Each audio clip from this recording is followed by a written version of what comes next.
आपण आपल्या लहान मुलांना काय शिकवतो? जा पप्पी दे, गालगुच्चा दे, हा नमस्कार कर, नाही म्हणू नको. आणि मग मोठं होऊन काय सांगतो? सेफ राहा.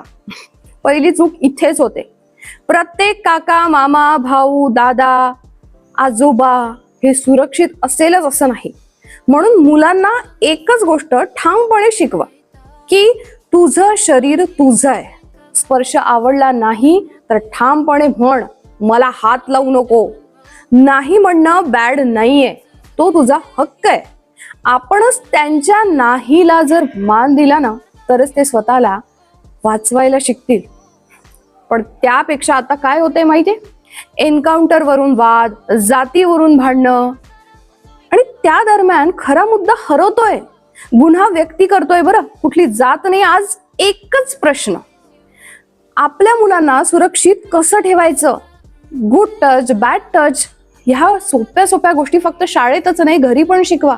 एकटं सोडू नका, कोणासोबत आहे ते पण जाणून घ्या. नाही म्हणायला आधी शिकवा. त्यांना पहिले हे सांगा की घाबरू नका.